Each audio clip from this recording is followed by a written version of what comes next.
Welcome to stone dictation. Dictation 5 second बाद शुरू होगा।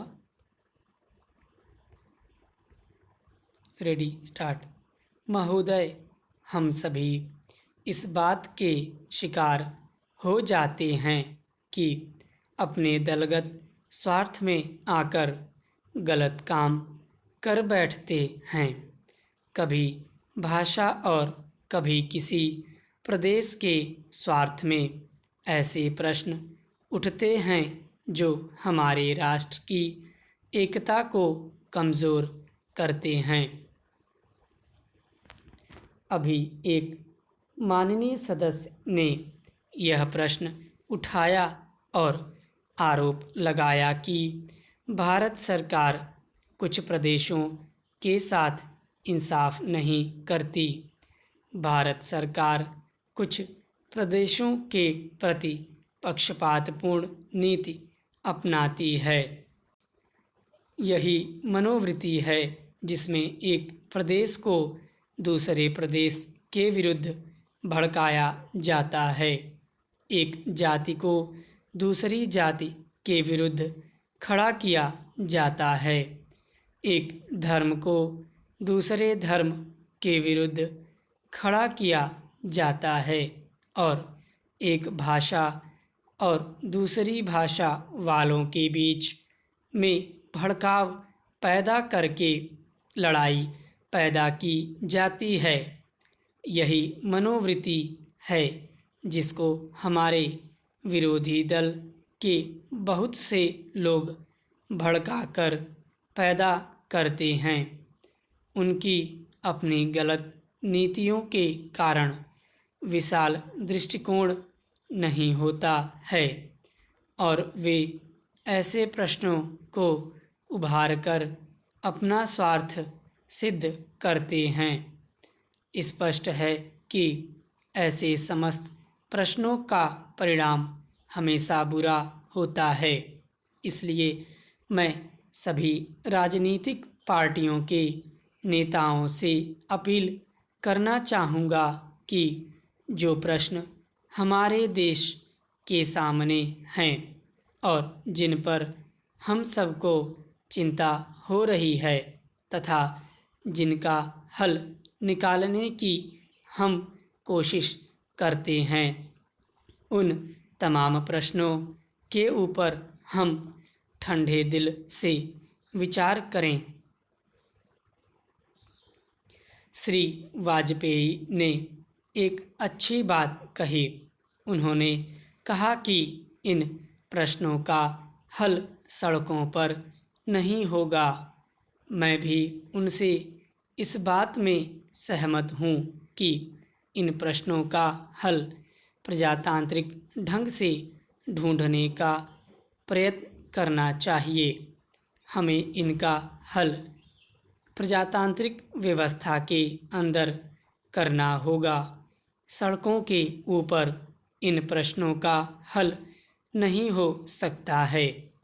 राजस्थान के अंदर जो अकाल पड़ा हुआ है और लोग मर रहे हैं, उसकी तरफ चिंता नहीं हो रही है। अब राजस्थान में जो संकट है और इस तरह के जो दूसरे प्रश्न हैं, उन पर हम लोग एक साथ बैठकर गंभीरता से विचार करें और उनका हल तलाश करें। खाली इस तरह से आरोप लगाने से और उपदेश देने से काम नहीं चलेगा। इस देश के अंदर बंगाल में बाढ़ से जनता पीड़ित हो रही थी और उसको अनाज, कपड़ा और जीवन की रोज़मर्रा की आवश्यक सामग्री भेजने की कोशिश हो रही थी। महोदय, उस जमाने में रेलवे कर्मचारियों को भड़का करके हड़ताल करना और फलस्वरूप एक ऐसी व्यवस्था पैदा करना जिसके कारण बंगाल के पीड़ित लोगों की सहायता न की जा सकी, उचित कार्य था, लेकिन यह कार्य मेरे घर के भाइयों ने किया था। मेरा कहना है कि केवल उपदेश से काम नहीं चलता है। जब ऐसे प्रश्न आएं तो उपदेशात्मक भाषाओं में ही फंस कर न रहा जाए, बल्कि आवश्यकता है कि ऐसे प्रश्नों पर सारे राजनीतिक दल देश हित को ध्यान में रखते हुए संजीदगी से विचार करें और उन सबका हल तलाश करें। आज श्री वाजपेयी ने प्रधानमंत्री पर कुछ आक्षेप किए। वे बड़े गुस्से में थे और इतने क्रोध में थे कि उन्होंने अपने मस्तिष्क का संतुलन खो दिया था। उन्होंने आरोप लगाया कि सरकारी कर्मचारियों के प्रयास से बड़ी बड़ी सभाएं की गईं। मैं वाजपेयी जी का गुस्सा और उनका असंतुलित होना समझ सकता हूँ। उन्होंने यह भी कहा कि प्रधानमंत्री जी ने इन चुनावों के बीच अपने भाषणों में जनमानस को ऊपर उठाने की कोशिश नहीं की, मूलभूत प्रश्नों को देश के सामने रखने की कोशिश नहीं की और आज जो राष्ट्रीय दिक्कतें और परेशानियां हैं, उन पर जनता को शिक्षित करने की कोशिश नहीं की।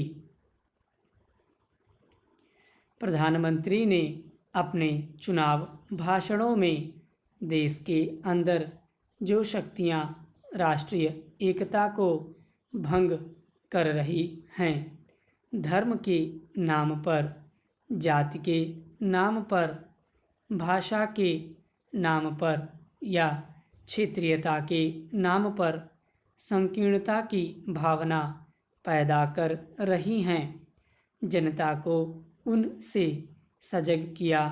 प्रधानमंत्री जी ने इस बात को अनुभव किया था कि उत्तर प्रदेश, बिहार और उत्तर भारत के समस्त हिंदी बोलने वाले इलाकों में जनसंघ संकीर्णता की भावना का प्रचार कर रहा है।